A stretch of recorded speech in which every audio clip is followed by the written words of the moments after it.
আসসালামু আলাইকুম সবাইকে। আশা করি সবাই ভালো আছেন। আবারও আমার ব্লগ ভিডিওতে আপনাদের স্বাগতম। তো আজকে আমি আপনাদের দেখাবো আমার ছোট্ট হাঁসের খামার। চলুন দেরি না করে তাদের সাথে আপনাদের পরিচয় করে দেওয়া যাক। এইটা হচ্ছে আমার খামার।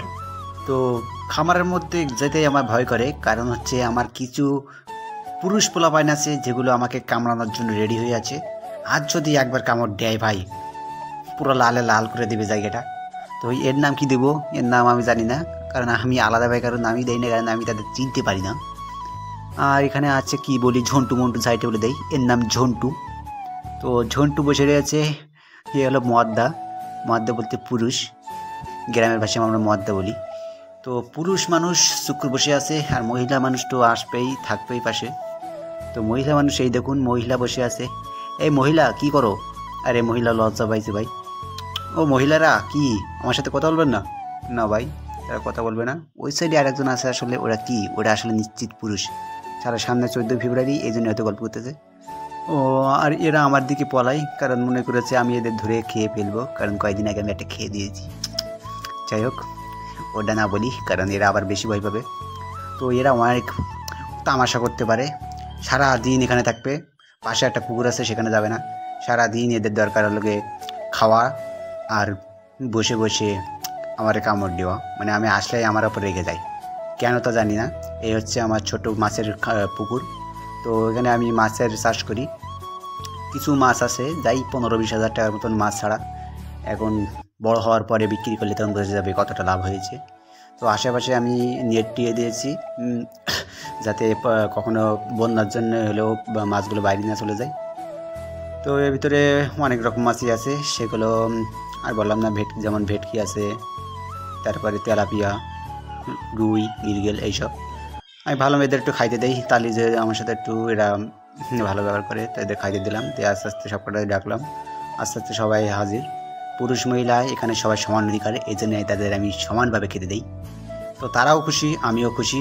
খেয়ে নাও বাবা, খেয়ে নাও, বেশি রিস্ক নেওয়া যাবে না, কারণ তোমাদের তো আবার 2-1 জনের আছে ডন, যারা একবার আমার দেখলেই আমার দিবে দেবে কন।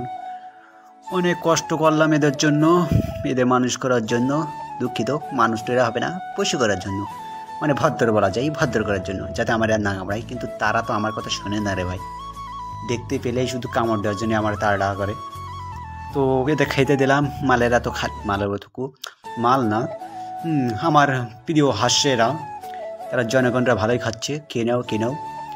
তারা খায় আর আমার গায়ে একটু সেটাই, যার ফলে আমার একটু বিরক্ত লাগে, কিন্তু কিছু করার নেই। যেহেতু কুড়া, এটা আমরা ভাতের সাথে সাথে মানুষেরাও কিন্তু খাই ভাই, সেই জন্য ঘেন্না করে তো আর লাভ নাই। তো মালেদের হাঁসেদের খেতে দিলাম। মালেরা হাঁসেরা খাচ্ছে। খাওয়ার পরে কি আর করা, পাশে এক মহিলা দাঁড়িয়ে আছে চুপ করে, তার মনে হয় আমার ভিডিওর দিক দেখাচ্ছে যে আমি কী করি। সে তো আমার ফোন দিকে ভয় পেয়ে গেল।